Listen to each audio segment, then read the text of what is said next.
Are on 5, 4, 3, 2, 1. We are live now. Bom dia para todos e para todas. É um prazer estar aqui de novo, abrindo este ciclo de palestras, este ciclo de debates sobre China, organizado pelo BRICS Policy Center, pelo projeto Painel China. Eu convido já todos para visitarem nossa página e nosso projeto no site do BPC. Hoje vamos começar com um tema bastante importante, que tem trazido bastantes questões e bastantes curiosidades, por falar de alguma maneira, sobre o novo plano quinquenal da China, um plano entre 2021 e 2025, e como todos sabemos, todas as transformações e todas as discussões sobre política e sobre economia da China, com certeza tem grandes implicações tanto para o Brasil como para a América Latina. Por isso, temos dois grandes convidados aqui conosco, que são nossos parceiros de longa data. Eu queria apresentar primeiro o Wang Fei e agradecer de já o Wang Fei, que está aqui conosco. O Wang Fei está na China e sabemos que é bastante tarde lá, mas ele se disponibilizou a estar nesta conversa conosco hoje. O Wang Fei é nosso fellow do BPC desde mais ou menos um ano e meio. O Wang Fei é doutor em economia internacional pelo Latin American Chinese Economy Academy of Social Science, o CAS. Ele é formado também em finanças, possui uma especialização em espanhol, é mestrado também em economia internacional e é assistente do Departamento de Economia do Instituto da América Latina e secretário adjunto do Centro de Estudos Brasileiros também do CAS. Também está conosco o Javier Badeu. Javier é professor da PUC Minas, é doutor também em Ciências Sociais na Universidade de Campinas, na Unicamp, e é o professor convidado da Universidade del Rosário, na Argentina, editor a revista de Estudos Internacionais da PUC Minas e também é nosso parceiro de longa data. Queria agradecer também aos dois e queria agradecer também a nossa nova diretora do BPC, que é Ana Garcia. Ela está aqui conosco, vai dar umas primeiras bem-vindas a este novo ciclo de palestras e com essa vamos começar. Eu queria lembrar só nossa dinâmica. Nós vamos fazer uma breve exposição de Wang Fei. Wang Fei vem trabalhando sobre o novo plano quinquenal, vem fazendo uma discussão já nos últimos meses. Ele vai compartilhar conosco essa sua perspectiva e a perspectiva, logicamente, da China, que é bastante interessante. E o Javier, o professor Javier, também vem nos últimos tempos discutindo bastante quais são essas implicações desse novo plano quinquenal, tanto para o Brasil como para a América Latina. Então, vamos começar com o Wang Fei, logo vamos começar com o Javier. Depois vamos abrir para perguntas. Eu queria lembrar todo mundo que nossas perguntas estão aqui, neste quadrinho que vocês veem de Question and Answer. Bom, e aí depois nós organizamos as perguntas e passamos as perguntas para nossos convidados.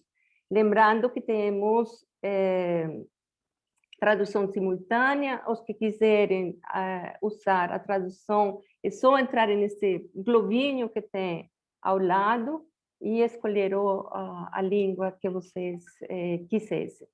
Então, vamos começar e eu vou passar a palavra para a nossa diretora Ana Garcia para abrir o evento. Obrigada, Ana. Muito obrigada, Maria Helena.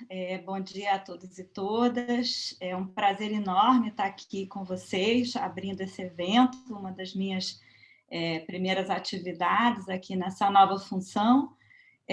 Saudar os dois colegas, Wang Fei, que é um fellow já do nosso centro, que dizia a ele que espero que possamos recebê-lo aqui pessoalmente, tão pronto essa pandemia tenha passado, que ele possa estar conosco aqui no Centro de Estudos e Pesquisas dos BRICS no Rio de Janeiro. e colega Javier Vadel, já um amigo de longa data, é um prazer tê-los aqui. Queria agradecer à equipe do BPC pela organização de mais esse evento, né? Nós estamos tendo um conjunto de atividades nessa semana, várias atividades em torno da China, dos BRICS e de temas da conjuntura internacional. Então, mais uma vez, agradeço e queria parabenizar, aproveitar essa oportunidade para parabenizar todo o trabalho do painel China, convidar os que estão aqui, estudantes, os colegas que visitem nossa página, né? O material é riquíssimo, o painel China tem produzido produtos, dados, publicações, em breve também vai estar no ar um mapa fantástico com dados sobre as relações entre China e América Latina. Então, convido a todos e todas aqui para visitarem e olharem esse material que é riquíssimo e super importante que o painel vem fazendo. Então, dou as boas-vindas e agradeço muitíssimo a Wang Fei e a Javier Vadel pela presença e Maria Helena pela organização de mais essa atividade. Uma ótima mesa a todos e todas. Obrigada, Ana. Então, vamos começar. Bom, vou começar com Wang Fei. Wang Fei, o que significa este plano, este novo plano quinquenal para a China? Quais são as principais questões e os principais, digamos, elementos que traz esse plano em torno ao desenvolvimento, ao crescimento, ao meio ambiente? É uma das novas questões também que a China tem se preocupado nos últimos tempos. E quais seriam as implicações para nós, para a América Latina e para o Brasil, sobretudo, que temos uma relação tão estreita com a China? Obrigada, Wang Fei, por estar aqui conosco.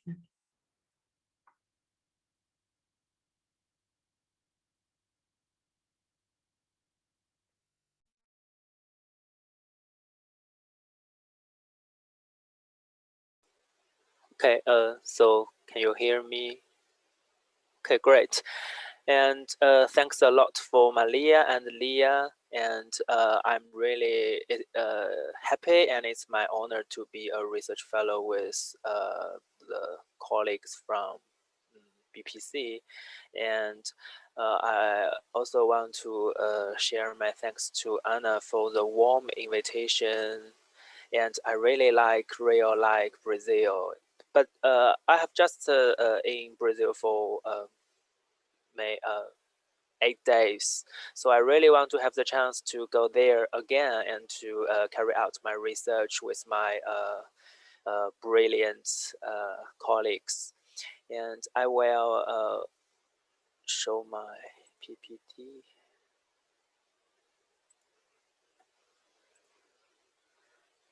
So I'm not sure it works.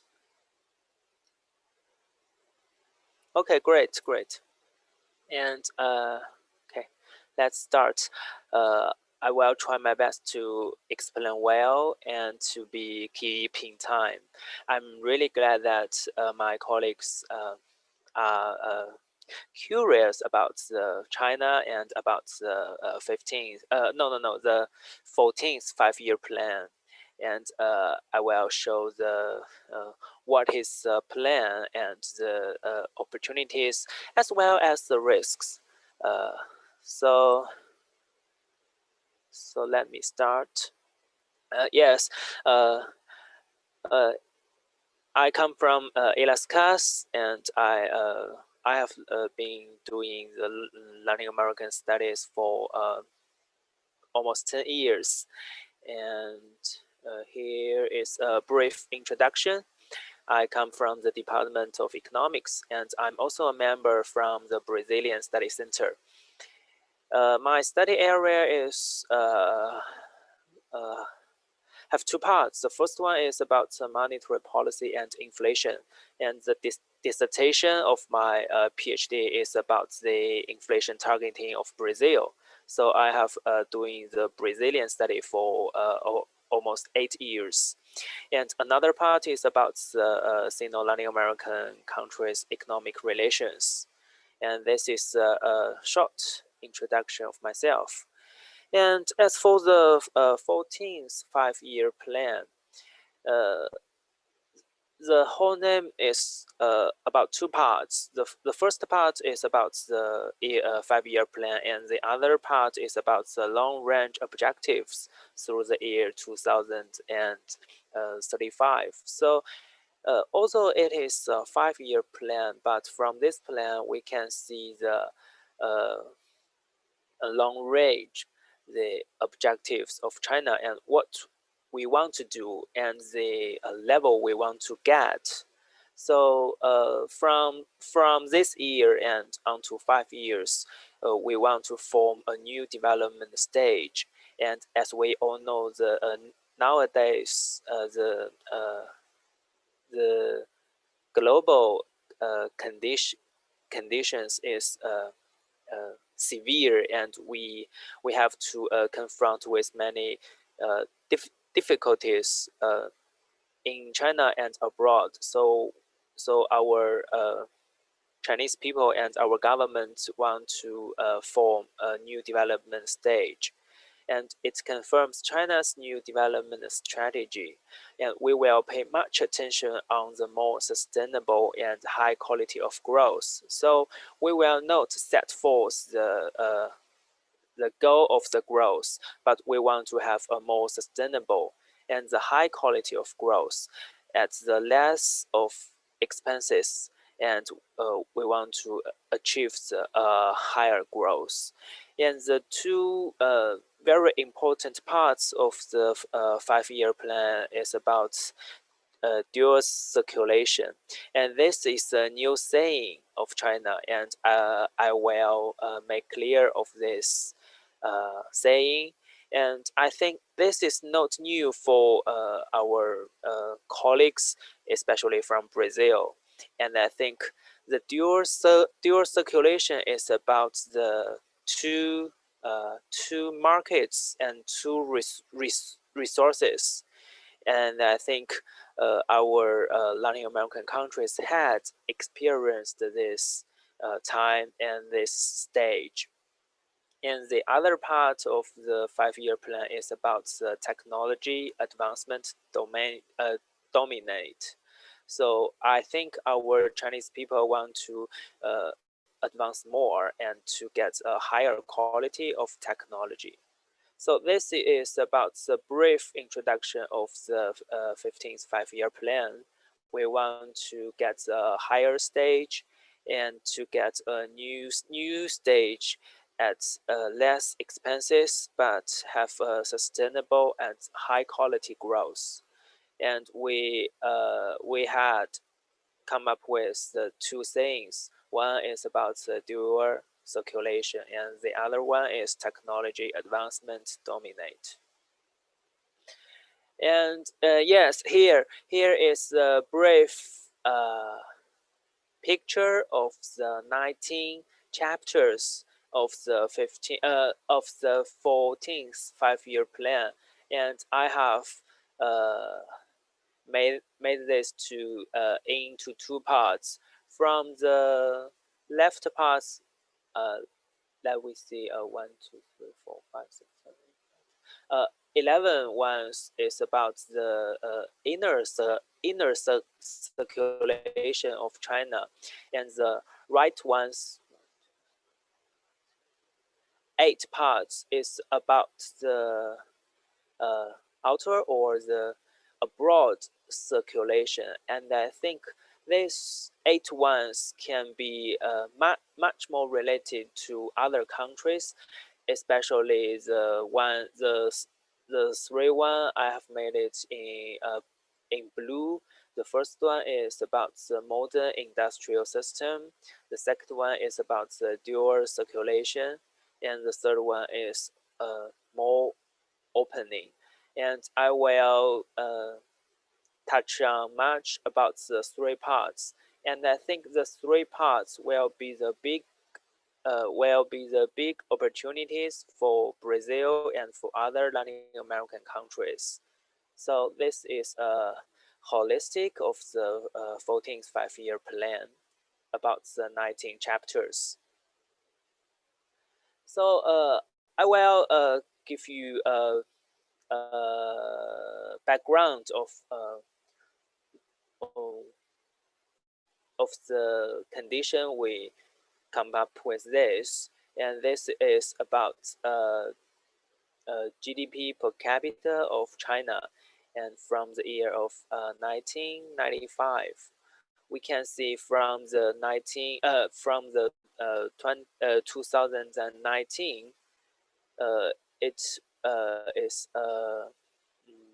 big growth, and we want to be a high income country in the year of 2025. So from now on, the 5 years will be very important.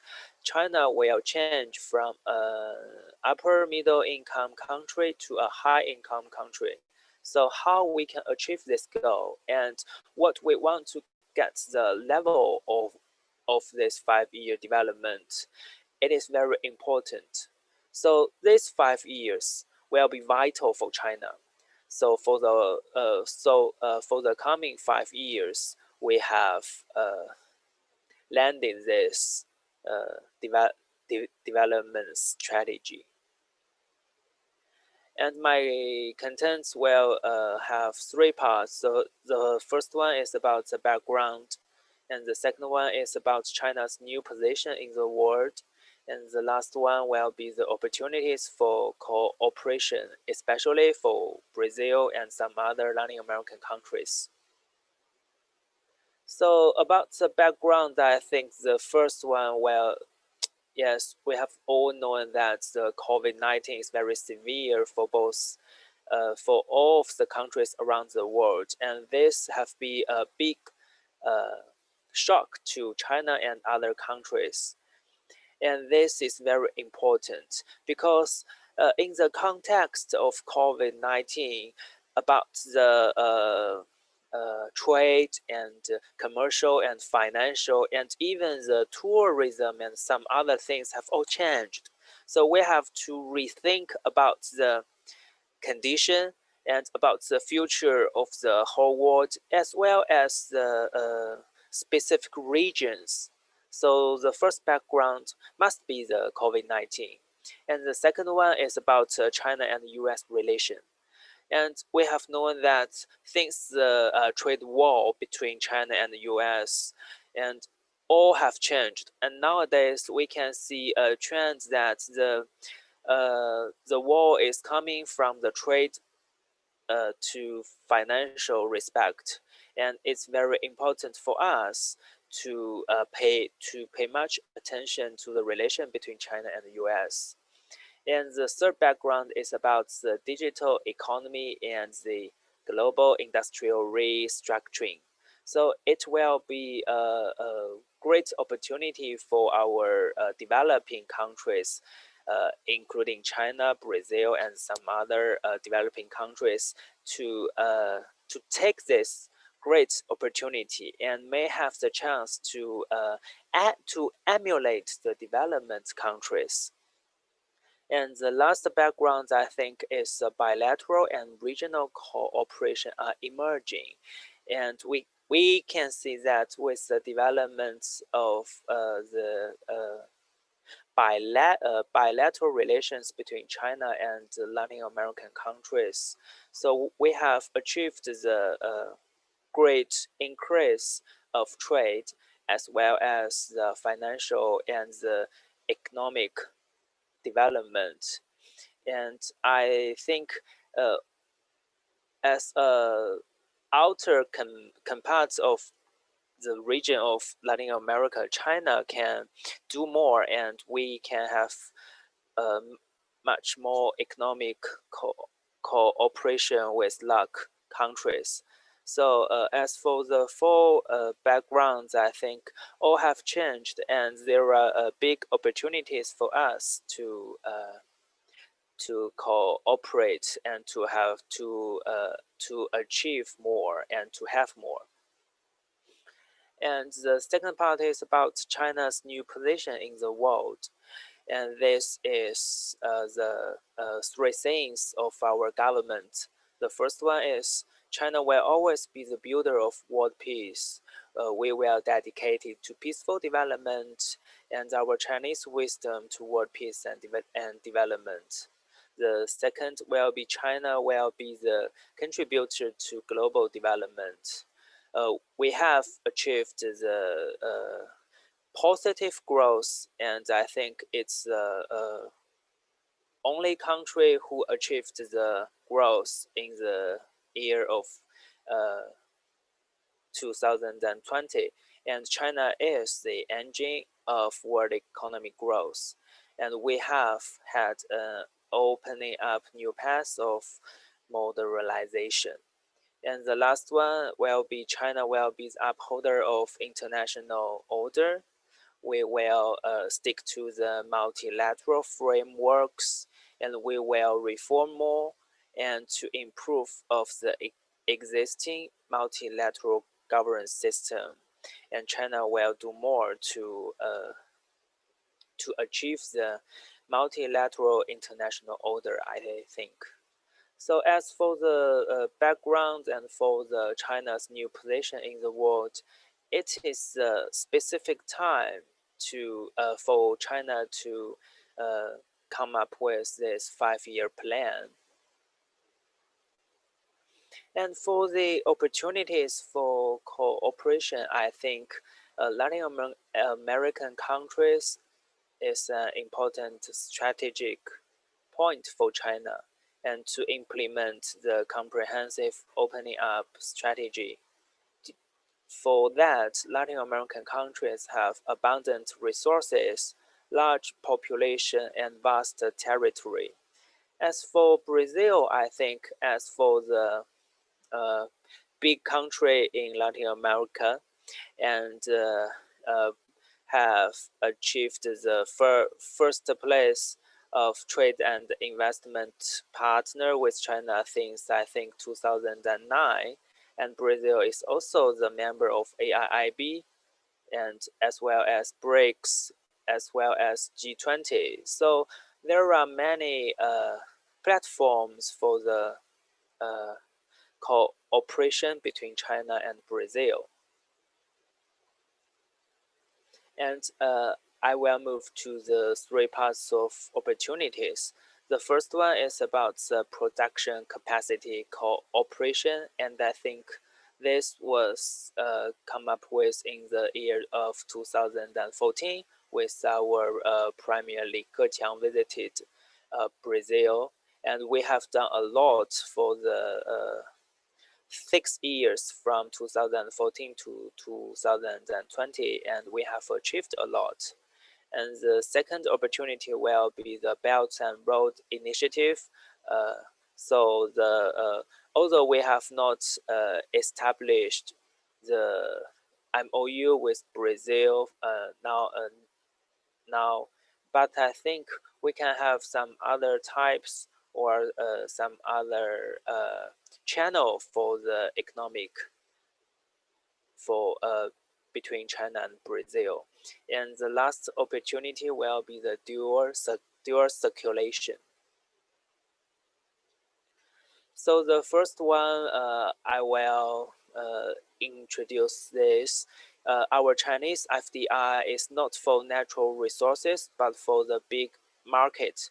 And this paper I have published last year, and I have conducted a model for the Chinese FDI in Brazil from the natural resources and the markets, as well as another channel is natural resources market, as well as the natural resource market.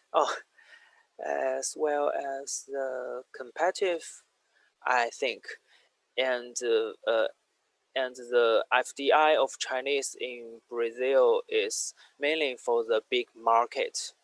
And for the cooperation potential, I think we have some specific areas. The first will be the communication equipment and computers. And the second will be the transportation equipment. And the last one will be the electrical machinery and equipment. All the 3 parts will be the will have huge space for the cooperation between China and Brazil. And I have done this calculation in the context of 86 countries, and I have calculated the RCA of China and Brazil, and I have done this, and I got this conclusion. And for the BRI, I have mentioned that although we have not signed some MOU, no matter with the central government nor the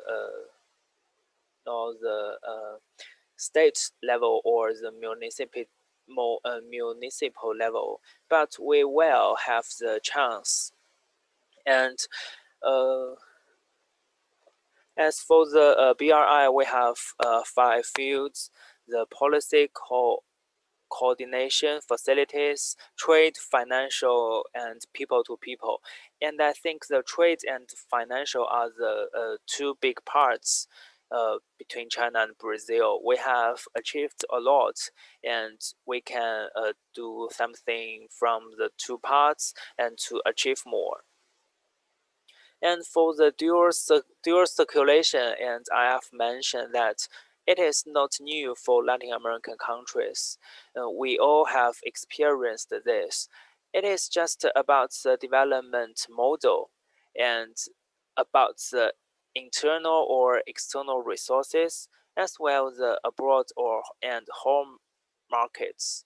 So although we have emphasized that in the following 5 years of China, we will pay much attention to the internal resources and the home markets, but we will do more about the opening. We will open more of our market and to harness the BRI to get more cooperation with other countries and to achieve more.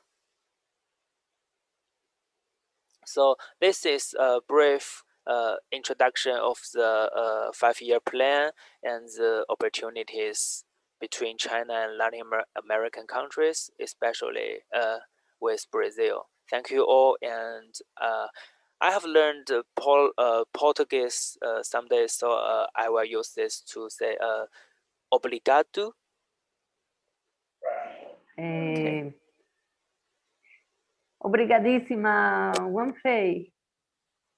Foi excelente a tua apresentação. Acho que nos dá uma clareza melhor sobre o plano e pouco para pensarmos nessas oportunidades e os desafios tanto do Brasil e da América Latina e nesse novo e as implicações nesse novo plano quinquenal.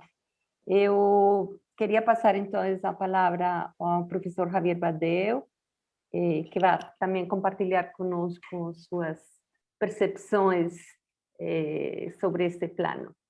Obrigada, Javier. Obrigado a vocês, ao BRICS Policy Center, Maria Helena, Ana, Lia e toda a equipe. É grande prazer para mim participar com o Wanfei nessa discussão, nesse debate. E é uma honra para mim estar com vocês mais uma vez. Eu queria começar por 2 pontos, né? Eu não tenho PowerPoint. Geralmente eu faço, mas dessa vez não. Porque minha cabeça ficou, depois de ler e estudar o plano quinquenal, ficou mais ainda revolucionada do que eu já tinha. Em primeiro lugar, eu queria fazer uma homenagem ao ex-professor meu, o professor Arturo Fernandes. Arturo Fernandes era professor, falecido já, da Argentina. Arturo me ensinou sistemas políticos comparados. Sistemas políticos comparados na época da Guerra Fria, porque quando acabou a Guerra Fria, ninguém mais fala sobre isso. Fala sistemas, tipos de capitalismo, né?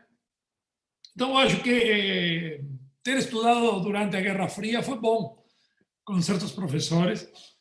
Eu tive o privilégio. Por que falo isso? Porque pesquisadores sérios têm colocado, pesquisadores sérios que não são do setor do marxismo, né? Como Barry Norton, estudioso do sistema econômico chinês, muito conhecido, acho que Wang Fei deve conhecer, Barry Norton. No último livro dele, ele aponta algumas características e a grande pergunta de pesquisa. A China está criando um sistema econômico novo? A resposta, hipótese, yes, sim. Para o Ocidente fica um pouco estranho ler o 14º Plano Quinquenal. Talvez não para mim, que faz um tempo que estou estudando a China, né? Pela sua complexidade, pela sua sofisticação teórica. E, paralelamente, eu estava lendo A Governança da China, do livro do presidente Xi Jinping, né? Presidente chinês.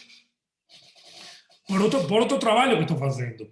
E há uma continuidade, há uma evolução entre o pensamento, esses escritos do presidente Xi Jinping, que estão destilados no 14º Plano Quinquenal desde meu ponto de vista.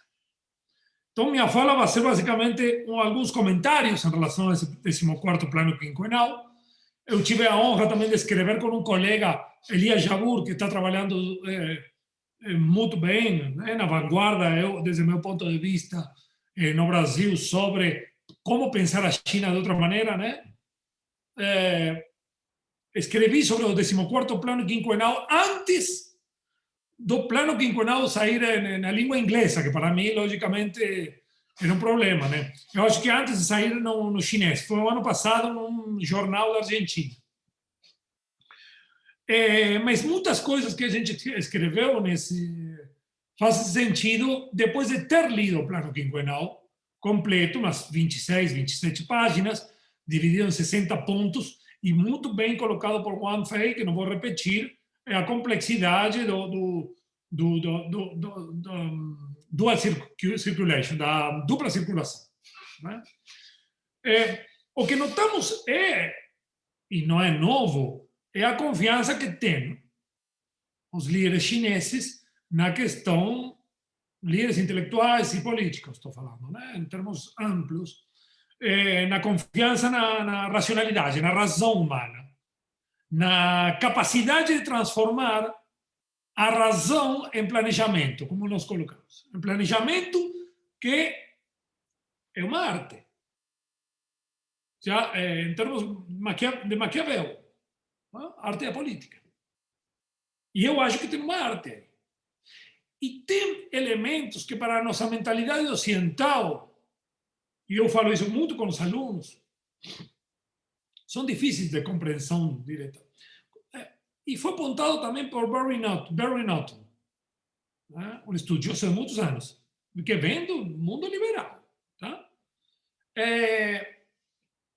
Você pode, ao mesmo tempo, reforçar o livre mercado e reforçar o planejamento numa grande planificação? No Ocidente, todo mundo vai falar que não. Se você pegar economistas ortodoxos, heterodoxos, vão falar que isso é uma aberração. Então, eu estou colocando aqui, desde a minha mentalidade ocidental, de entender um processo complexo. Um processo complexo no qual desafia, entramos numa nova era, e vou falar por quê depois, e desafia nossa compreensão e nossos conceitos que utilizamos dia a dia nas ciências sociais em geral, né? Mas aí a economia, a política, etc, etc. Porque esses mesmos economistas, depois da Guerra Fria, sociólogos do mainstream em geral, anunciaram inúmeras vezes o colapso da República Popular da China. Seja a partir de um episódio específico ou de outro. Não vou mencionar aqui. É muito interessante a fala de Francis Fukuyama, que todo mundo conhece, né? Muito famoso pela ideia do fim da história, que em 1991 falava que o colapso da China, do Partido Comunista Chinês, iria entrar em colapso e iria entrar na normalidade do final da história, que significa uma democracia liberal estilo ocidental. Bom, todas as previsões fracassaram. Eu acho que nós devemos retomar sem essa bipolaridade mental entre autoritarismos e democracias, como é colocada na guerra mediática, o estudo de sistemas políticos comparados. O que se propõe a China nesse plano quinquenal é a segunda parte da minha fala e a terceira, as implicações para a nossa região. Chegar a ser uma sociedade moderadamente próspera. Né? No ano da pandemia, a República Popular da China, com 1 bilhão e 2 Brasil de habitantes, 1 bilhão e mais de 400 milhões de habitantes, acabou com a pobreza extrema. Mas não só isso. Ela ajuda de maneira proativa no cenário internacional. E estamos falando de projeção de poder. É uma projeção de poder. Um tipo de projeção de poder a partir vamos supor, o soft power e o hard power que acumulou, a fortaleza econômica e um tipo de projeção de poder, no qual eu denomino e estou trabalhando a ideia de Embedded Chinese Globalization, uma globalização com características chinesas instituída. Mas não dá tempo para essa palestra aqui. Fala de modernização socialista para 2035 e reafirma explicitamente, olha, uma coisa que a administração do Trump com o secretário Pompeo falavam, né? Os lineamentos do marxismo-leninismo, do pensamento de Mao Zedong, do desenvolvimento científico de Deng Xiaoping e do pensamento do presidente Xi Jinping sobre socialismo com características chinesas numa nova era. Então, embutido nesse 14º plano quinquenal, tem um diagnóstico do que significa isso.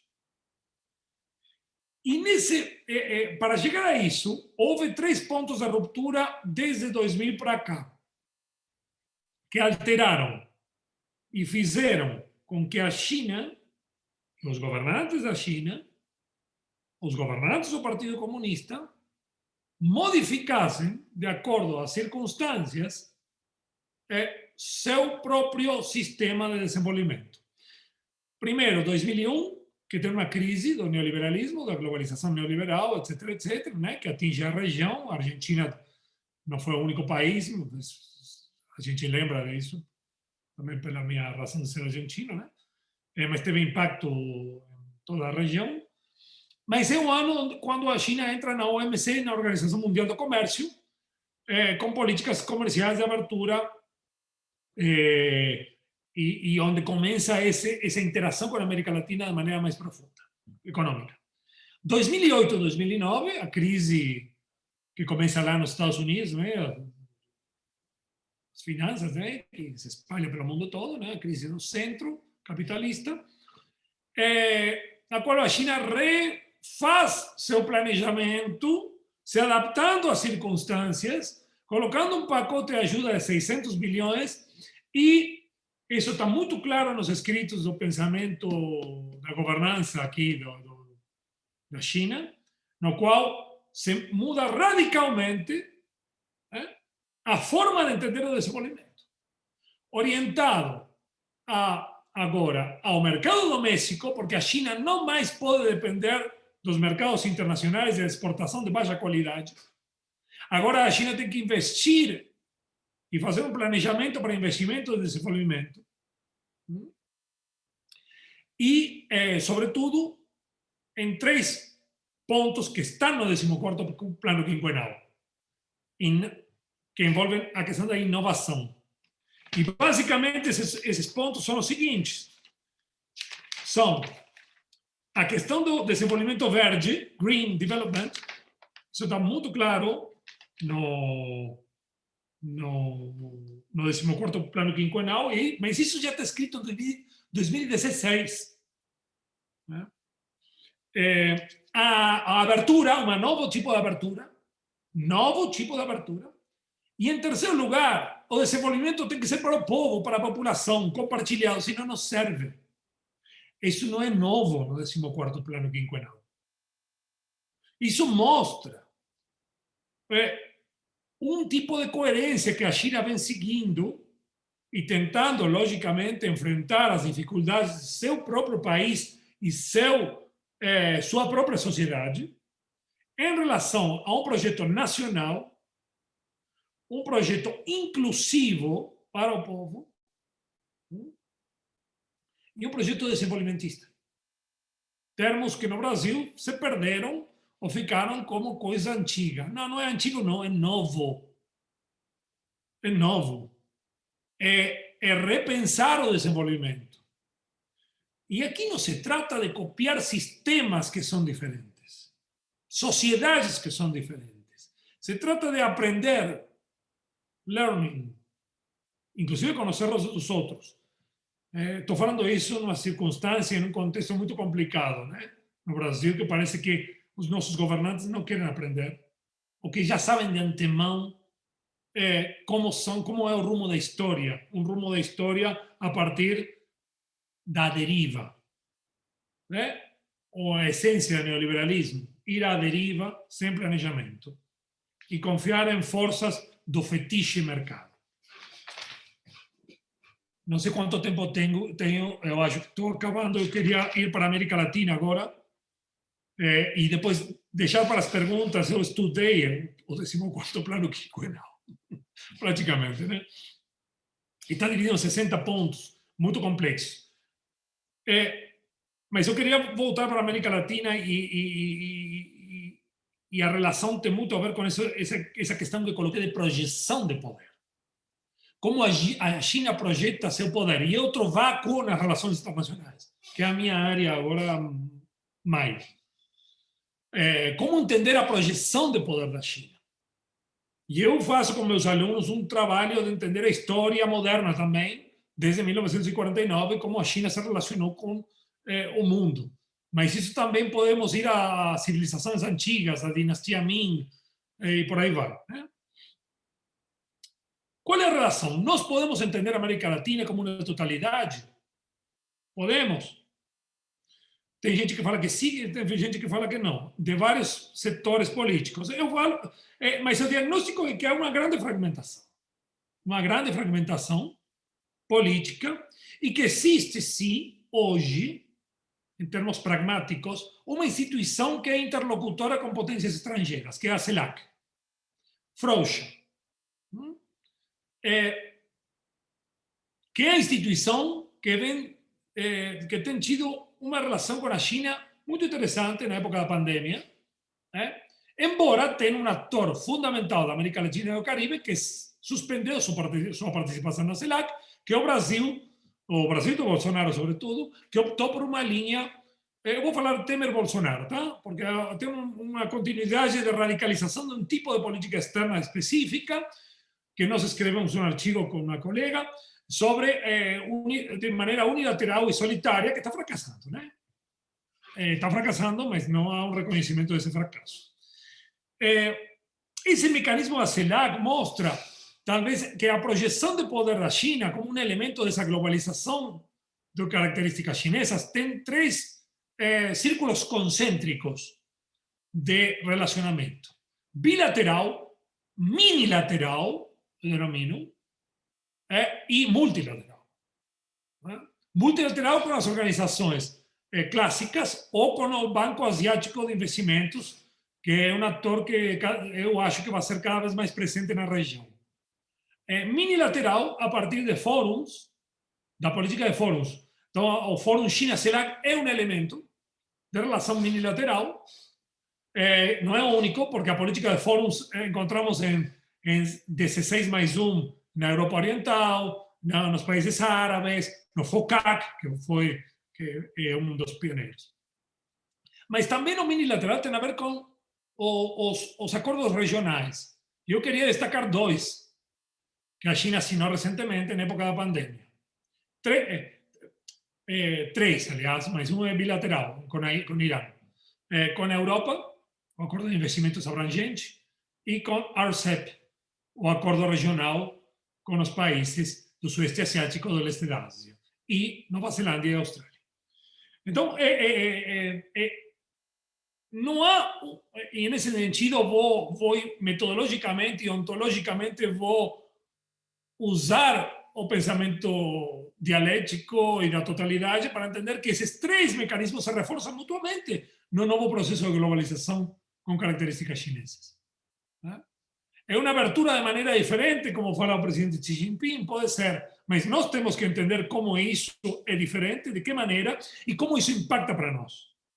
E para finalizar, eu acho que o tempo já está acabando. Quanto tem, Maria Helena? 10 minutos. Ah, não, então, maravilhoso. E aí terminamos. Ah, não, perfeito. Qual é o desafio que se apresenta para a nossa região, nessa situação fragmentada? Em primeiro lugar, o que nossa região deveria aprender, learning, pelos outros. E eu acho que é muito interessante o ensinamento não da China só, como do Sudeste Asiático. Quantos sistemas econômicos tem na ASEAN? De que maneira eles cooperam? Num lugar onde tem muita migração interna, você tem monarquias, tem governo de partido único comunista, tem governo de partido único Laos, não é do Partido Comunista, mas do Partido Laos, né? Sistema de partido único. Tem monarquias constitucionais, tem um país que está atravessando por uma ditadura agora, um golpe de Estado, tem uma miríade. Eu acho que aí tem uma espécie de teatro de convívio regional interessante, que poderia ser um elemento de aprendizado para a nossa região. A nossa região. E para a cooperação dentro da nossa região. E, bom, aí o papel da Argentina e o Brasil na América do Sul é importante, o papel do México, Brasil e Argentina na América Latina e o Caribe é fundamental. Em segundo lugar, outro desafio que coloca o 14º Plano Quinquenal é para nossas elites e para nossos governos, que acostumam a dar aulas também de democracia e de se colocar num pedestal moral acima dos outros, muitas vezes sem respeitar, inclusive, esse convívio.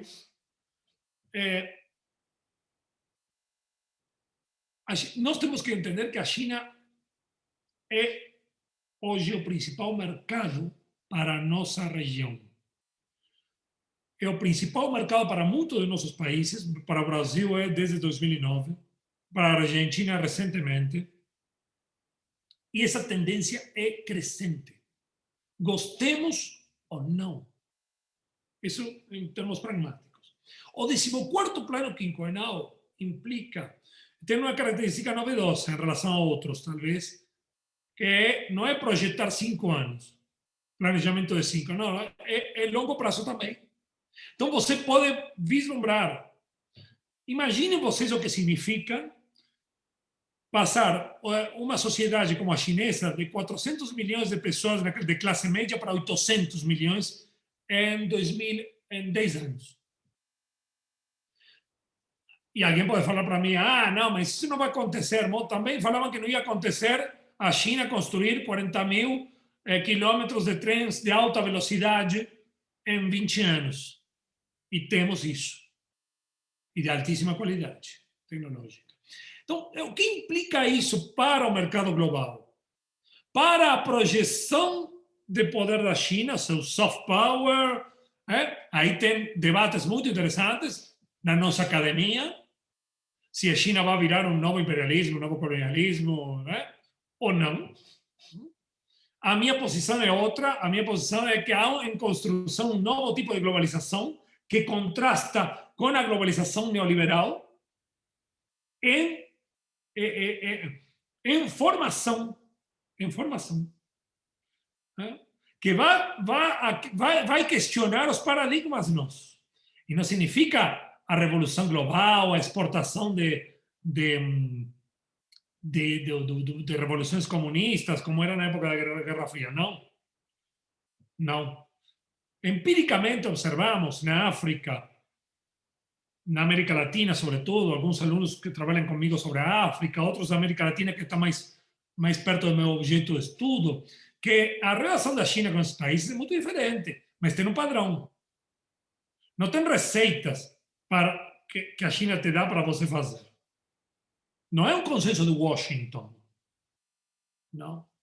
É do it yourself. Negocia por você mesmo. Seja no âmbito bilateral, ou hoje unilateral, ou seja, a partir de províncias ou cidades, que a cooperação também abriu uma miríade muito interessante na época da pandemia, né? Agora com a cooperação sanitária, estou com uma pesquisa sobre isso especificamente, né? De toda a época da pandemia, inclusive até hoje, até esse ano, da ajuda chinesa na região, né? Levantamento por região, por província, por cidade. Esse do it yourself tem implicações, que são implicações próprias, que tem a ver com pensar, vou falar algo antigo, porque para a China não é antigo. Qual projeto nacional vamos ter? Qual projeto regional nós vamos ter? O nacional precede, supostamente, mas não se contrapõe ao regional. Para pensar o projeto nacional, tem que ter uma confluência em relação a, em primeiro lugar, tem que ter uma percepção e pensar cientificamente, né? Tem que ter esforço intelectual. Nossas elites parecem que não, isso não é um problema, né? Em segundo lugar, estamos falando da nossa região, que é a mais desigual do mundo. Não é a menos rica. Cuidado, é a mais desigual. Isso tem a ver com os 3 pontos colocados. Como pensar o desenvolvimento nacional, né, de maneira inclusiva? Como pensar o desenvolvimento nacional orientado à nossa sociedade, que significa inclusiva? As novas formas do desenvolvimento verde e sustentável. E, em última instância, como vamos implementar isso no mediano e longo prazo? Quais são nossos limites institucionais para a implementação de consenso para implementar isso a longo prazo? Em alguma medida, o Brasil foi pioneiro em pensar isso. Tem gente no Brasil, intelectuais, Rangel, Celso Furtado, o desenvolvimentismo brasileiro, né? Pensar o Brasil foi pioneiro em pensar como superar o desenvolvimento num país pobre, né?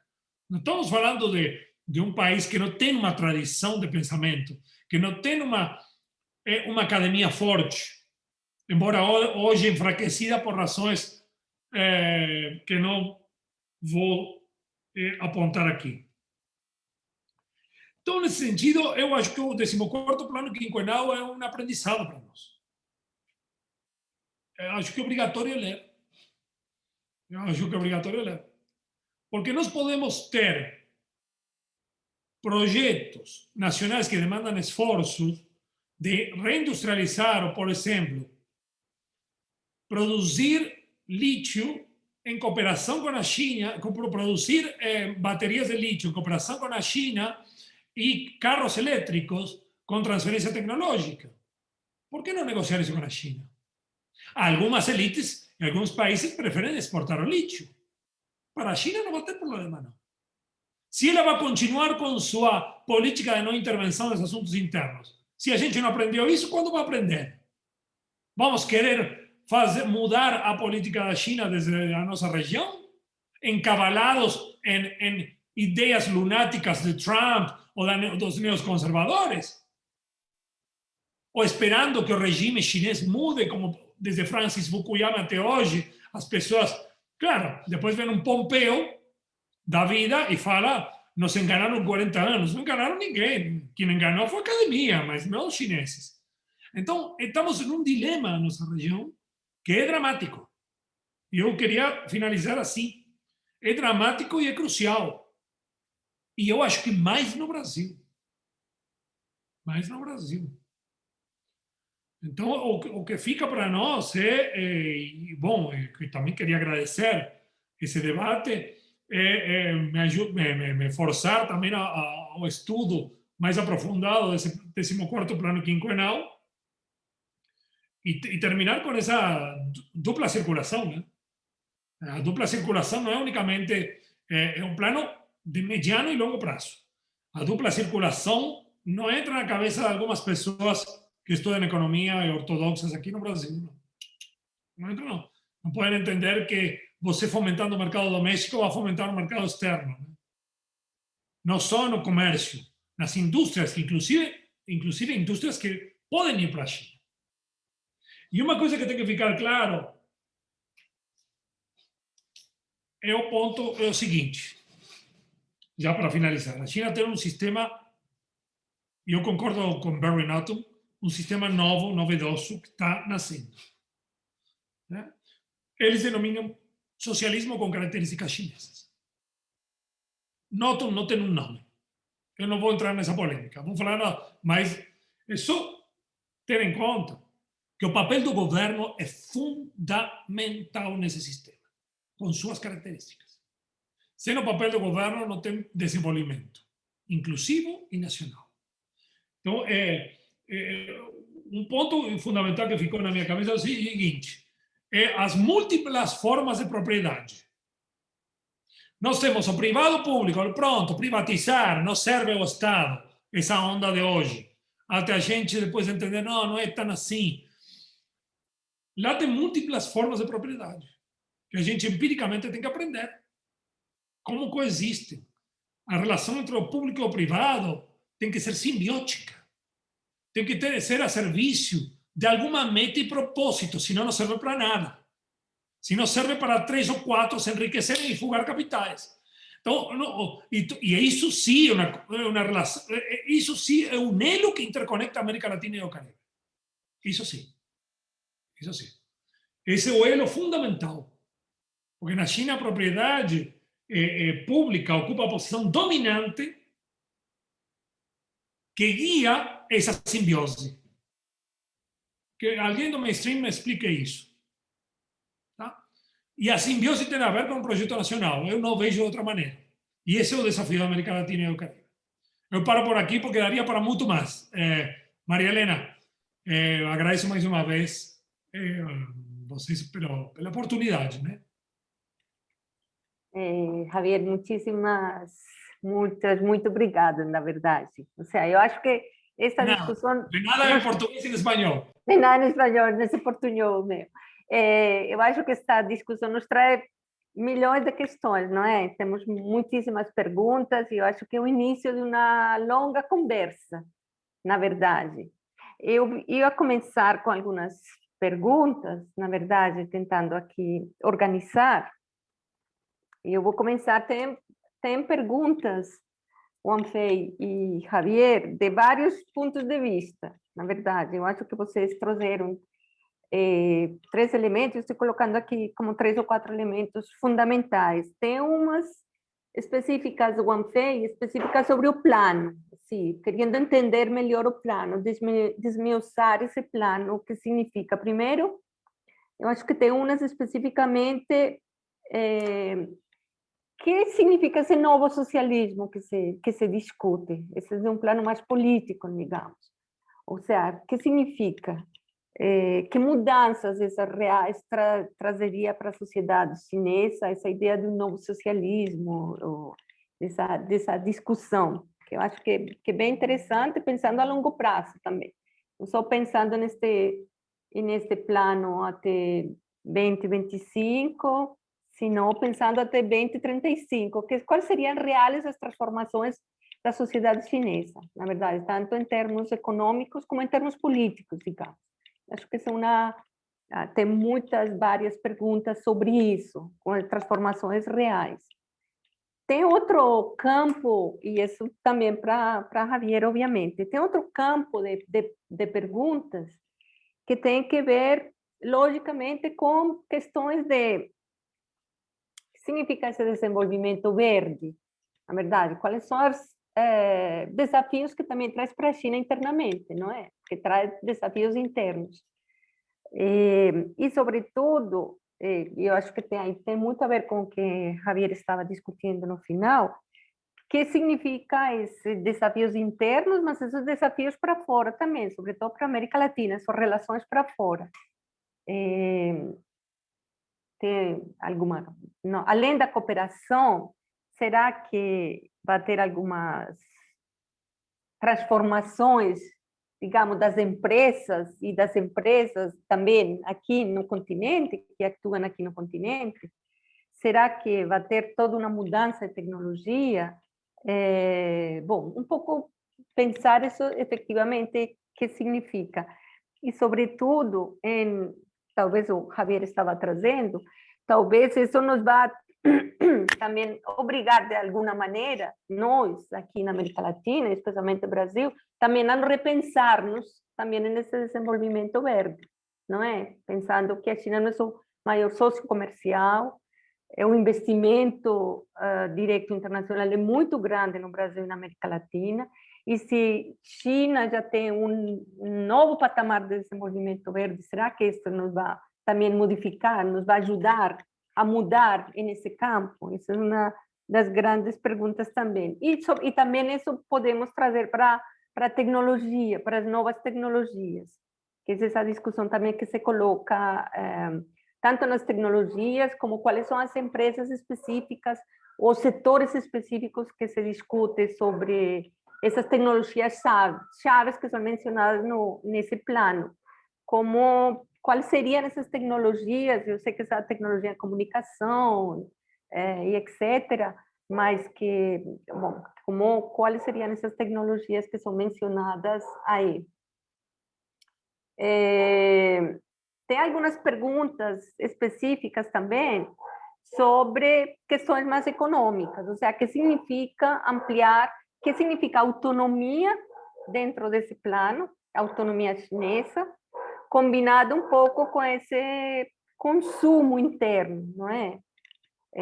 Fortalecer esse consumo interno e essa autonomia, um pouco para discutir esses termos de economia. E aqui eu vou trazer uma que eu acho que para os dois, que eu acho que é bem interessante nessa discussão. O que significa esse plano em termos de a influência chinesa, mais política, e de expansão da China na América Latina, ou seja, com todos os países da América Latina, não é? Em termos mais políticos, em termos de política internacional, geopolítica internacional, o que significa, na verdade, que pode significar isso, esse soft power, esse hard power que a Javier estava discutindo, o que significa. Eu vou deixar por enquanto esse primeiro bloco de perguntas e depois eu vou trazer um novo bloco, tá bom? Lembrando todo mundo que as perguntas, já tem muitas perguntas, mas que quiser fazer outra rodada de perguntas, nós estamos recebendo pelo Question and Answer. Obrigado. Wanfei?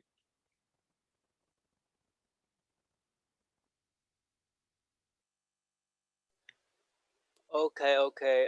Thanks for the debate of Professor Javier, and thanks for the questions raised by the contestants, and thanks for Malia. And I think the questions are very tough for me, and since I am an amateur of this field, and I think from the respect of political terms, it's hard to say. And I think the 5-year development plan is just for our Chinese people, and for we want to achieve what is the level and all the methods we can use, as well as the goal we want to achieve. So I think for the political influence, especially the influence in Latin American region, as well as the geopolitical terms, I think it's hard to describe. And I think I will touch on much on the economic terms, I think. And yes, and things, the questions in the box are all in Portuguese, and I can read someone, and I think all of our yes, and I think all of our contestants care much about the green development. Yes, I think green development is very important in this 5-year plan, and we have come up with saying about the carbon neutrality, and I think this will be a goal of the 5-year development. It means that we will have less emission and to achieve more green goals, and we will use some non-carbon items, and to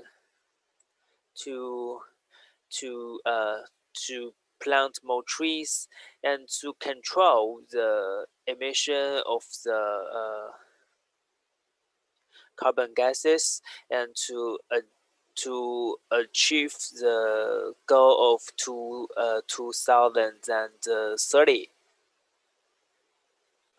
as well as how to describe to have a more concise structure of our energy, and I think this green development is a saying of our government, and it is also a slogan of our government.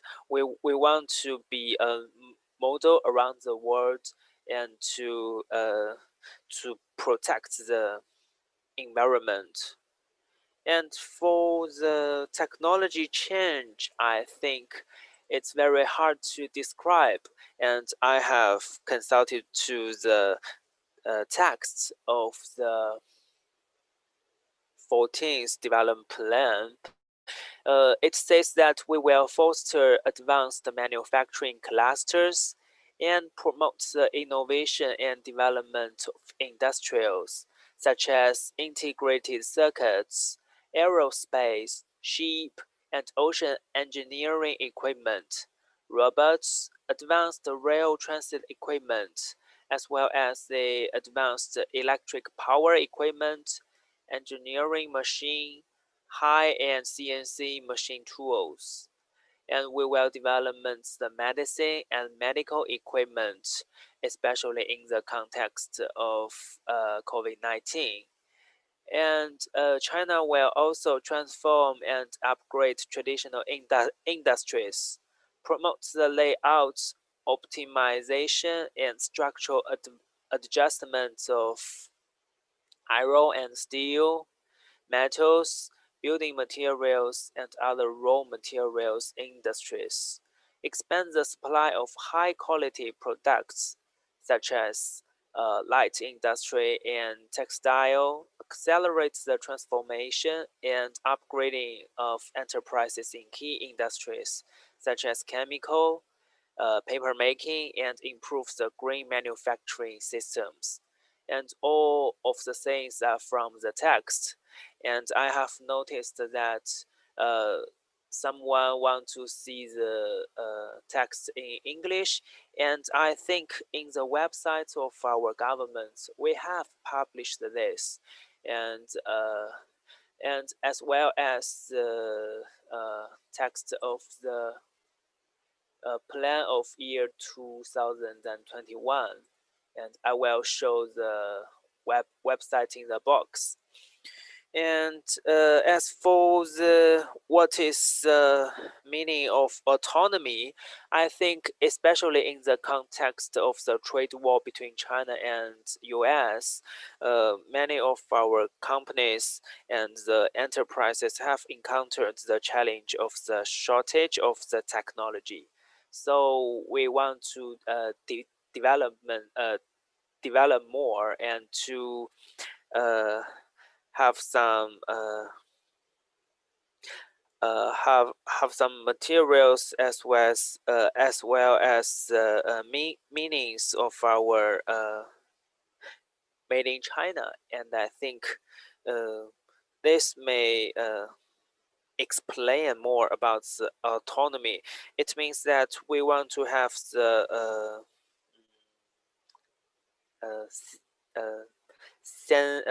sense of ourselves and to escape from the control of some other big countries, especially with the meaning of the geopolitical means. And I think I have answered some of the questions, and I'm really sorry. It's very hard for me to talk more from the respect of political terms. So it's my answer, Maria. Tá ótimo, Wanfei, muito obrigado. Javier, algum comentário? Não, o Wanfei colocou as questões eu acho, dos avanços da China em termos de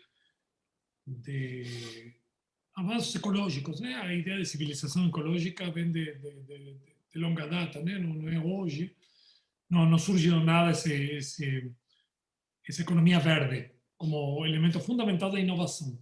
Está ligado à inovação, né? Eu acho que, nesse caso, esses policies, o Brasil tem tudo para aprender. Aqui, policies, no sentido de política pública, né? Em relação, eu acho que tem tudo para aprender.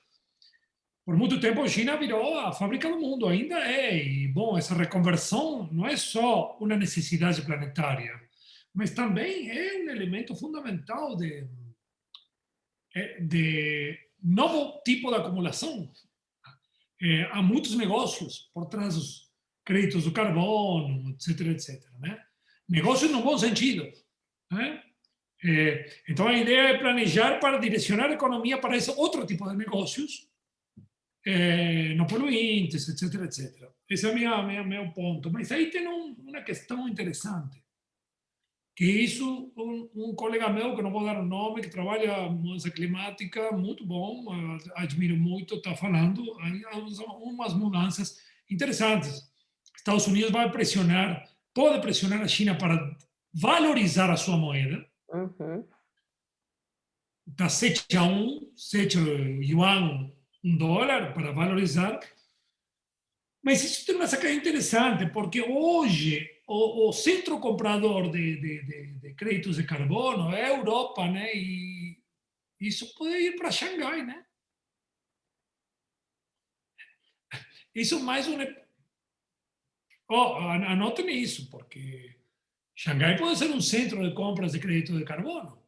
E se isso acontecer, estamos frente a um novo problema na disputa financeiro-monetária, né? Na disputa global, que pode ter rispidez. Já observamos com os Estados Unidos isso, né? Por outro lado, as perguntas que foram colocadas, a influência política. Eu recomendo ler, eu coloquei aqui, mandei o 14º Plano Quinquenal em inglês, para divulgar para os...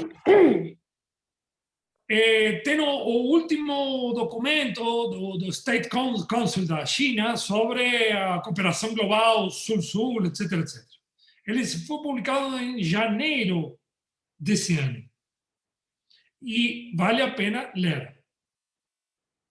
Porque a China se coloca explicitamente, e aí tem muito a ver com as perguntas, projeção global, a minha elaboração de globalização com características chinesas. A China se coloca explicitamente como provedora, fornecedora de bens públicos internacionais. Está muito ligado ao que Wanfei colocou da questão sanitária. Eu acho que via pandemia isso vai crescer, né? E bens públicos tem a ver com também via Belt and Road Initiative, que desde meu ponto de vista é a coluna vertebral infraestrutural dessa globalização, e trazer o health, a rota da seda, né? Sanitária. Que isso não é novo, é de 2015. depois se reformula em 2017, e hoje, com a pandemia, nós temos uma questão muito interessante aí, que é a projeção da China, projeção do poder, com características chinesas, que temos que identificar e diferenciar em relação a outros tipos de projeções de poder, que estão ligados com o Ocidente. Se homogeneizamos tudo, caímos em um determinismo, em qualquer coisa, nós estamos esquecendo as especificidades. E uma questão é da autonomia. Autonomia não significa autarquia, tá? No 14º plano quinquenal, né? É outra forma de abertura. E usar, desde o meu ponto de vista, o mercado interno doméstico chinês como um antídoto às políticas de Donald Trump de desacoplamento. Então, foi muito interessante a fala do embaixador chinês nos Estados Unidos, que falou o dual circulation, a dupla circulação, será importantíssima para empresas americanas que vão investir ou que estão na China para se enriquecerem e promover o comércio internacional. Então, tem a ver com comércio e investimentos, e essa dupla circulação é uma nova forma de abertura, né, em espanhol seria, de abertura ao mundo. Né? Agora sim, como motor, a sociedade chinesa, né? A nova classe média. Né? Por aí vai. Acho que, não sei se ficou alguma coisa da cooperação. Eu acho que o Juan Feide respondeu a questão mais de desenvolvimento verde. Uhum. Nós teríamos que aprender deles para aplicar no Brasil, pelo menos, essa policy, né? Exatamente. Eu vou terminar aqui com 2 perguntas. Estamos já chegando ao nosso limite de tempo, com 2 perguntas mais gerais também para os dois. Agradecendo de novo os dois por estarem aqui, o Anfei por esse horário, estar aqui conosco. Eu vou tentar juntar aqui também alguns comentários e algumas perguntas. Umas têm que ver especificamente com, e eu acho que aqui uma pergunta para o Anfei, porque tem se falado bastante que neste plano quinquenal não apareceu um número de crescimento, como aparecia uma meta para atingir de crescimento interno. Por que essa precaução nesse momento, pelo momento que vive o mundo, não é? Talvez pelo difícil de pensar qual será essa meta de crescimento, talvez porque a China não tem, não sei, tem alguma dúvida de quanto poderia crescer no futuro, ou porque isso já não é uma discussão interna, um pouco sobre isso. Sempre se pensava, a China vai crescer nossa meta 8%, 7%, e nesse plano não se encontra. Então, tem várias questões frente a isso. Bom, por que não? É um pouco para o Anfei que discute essas questões também.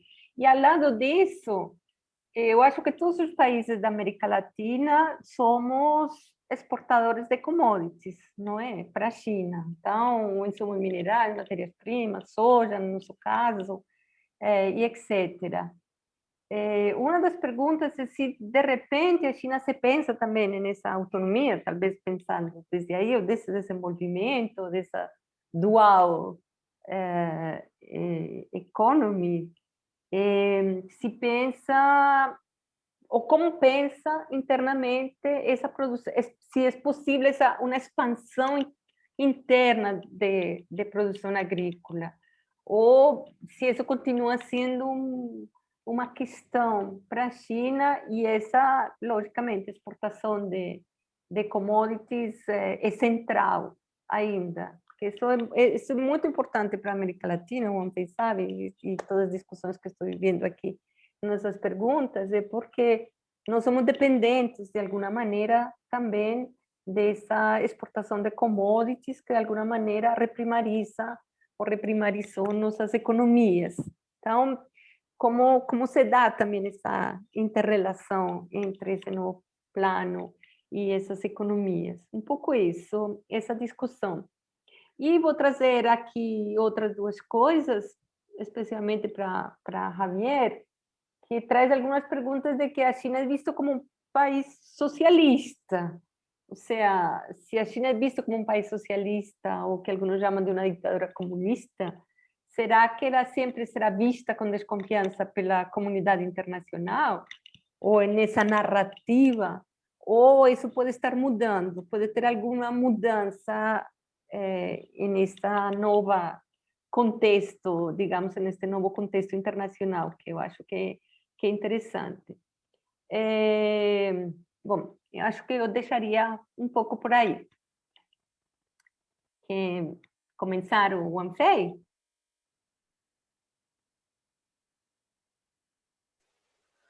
Okay, thanks for Malia. And the first question is about the growth number. Yes, and I have said that in the past year, China is the only big country around the world who achieved the positive growth, and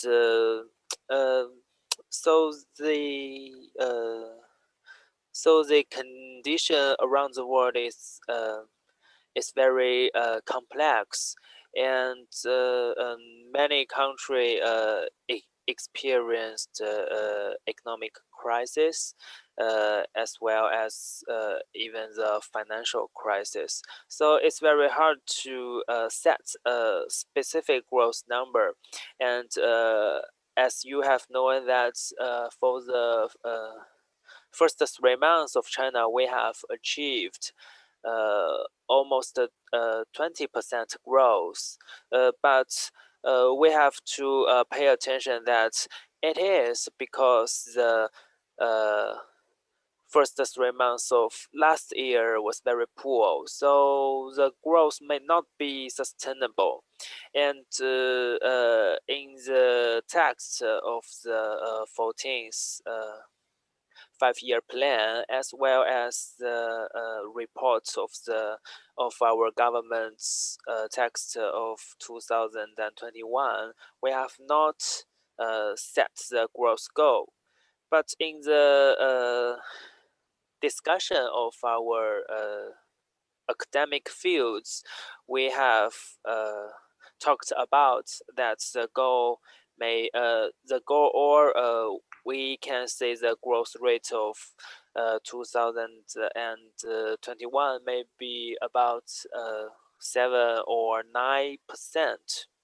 So although we have not set the goal, but there is a level in our mind, and we think that we can achieve this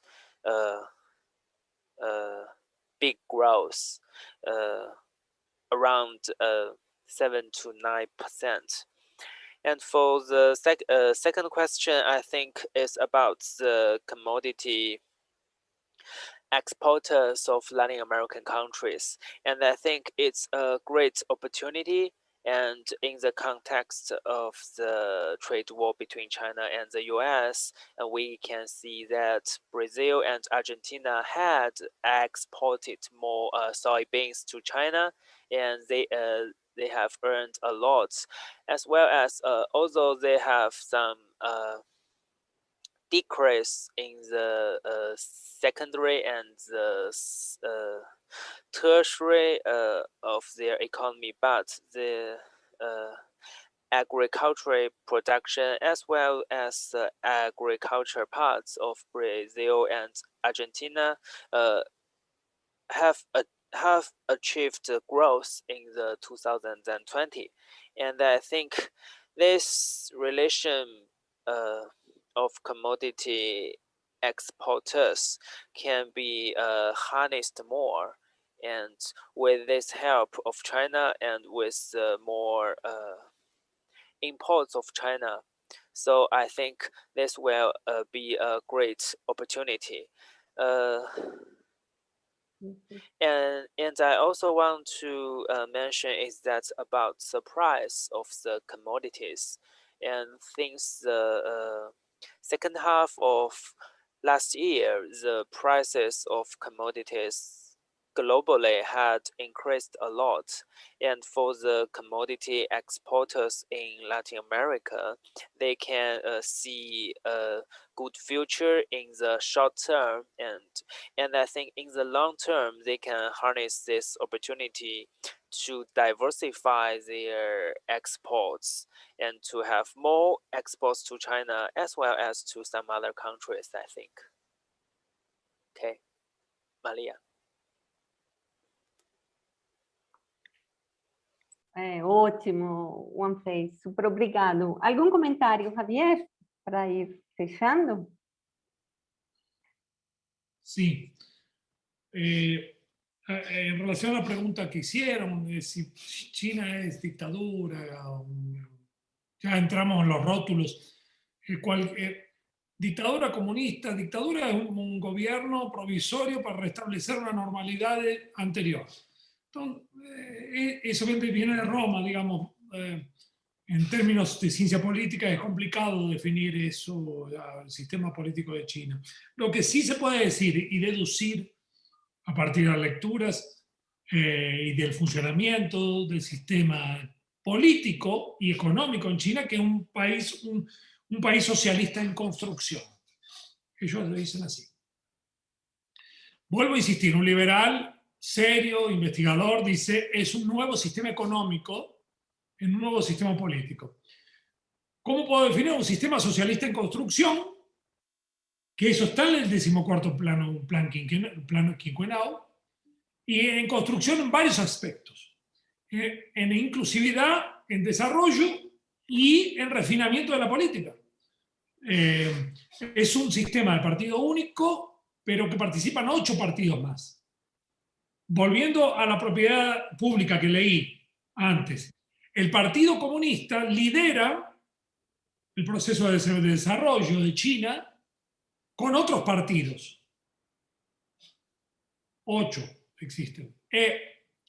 Que no actúan como oposición y sí como complementación en el sistema de ellos.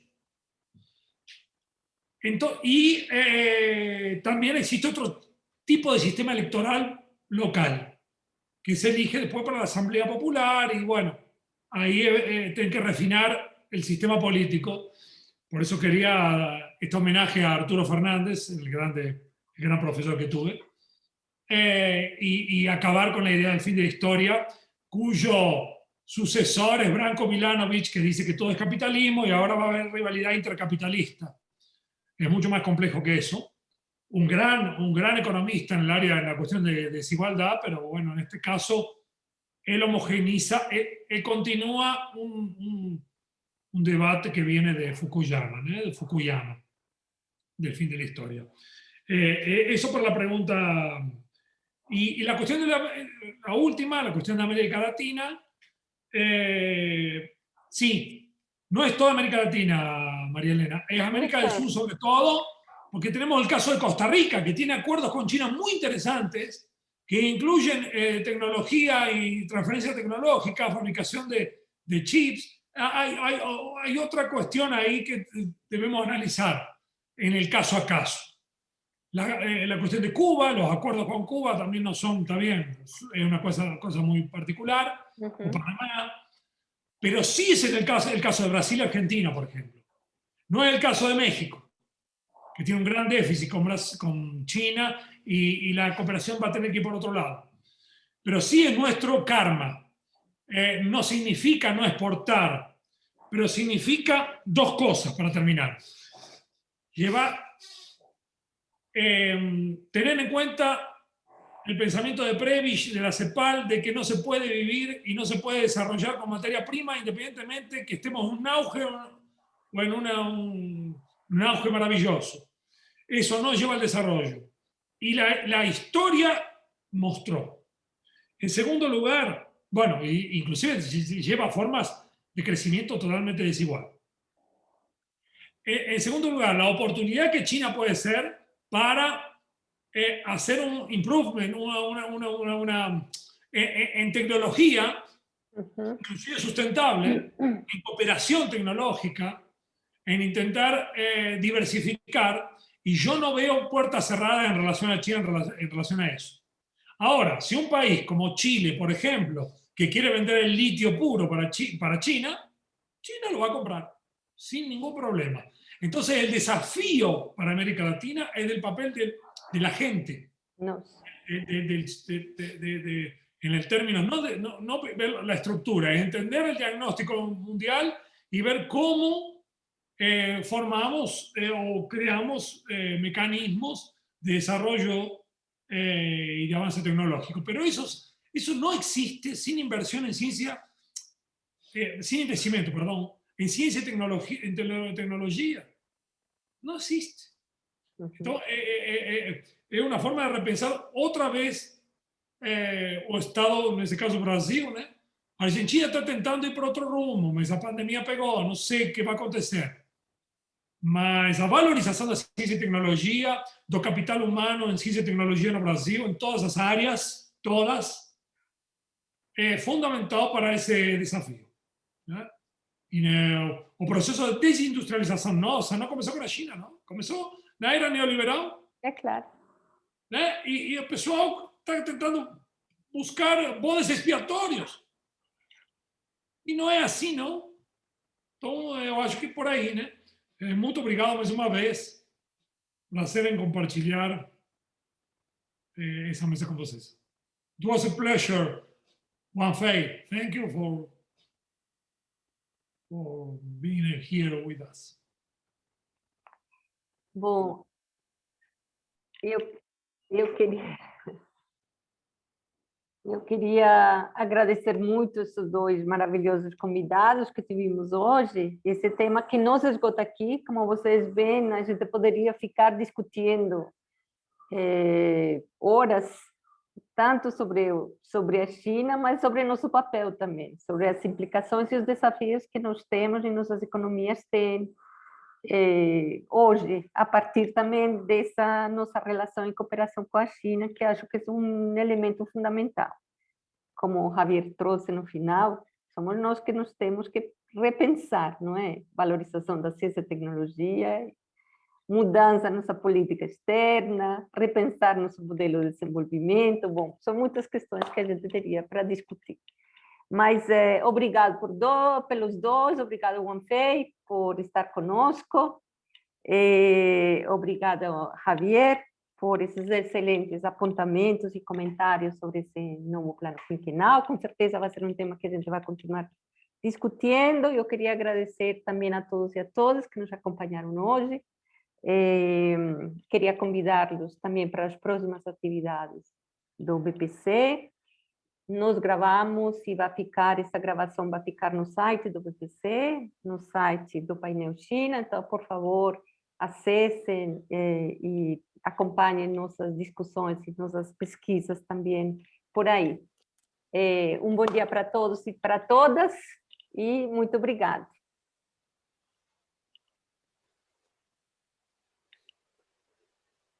Thanks a lot, Maria, and muito obrigado.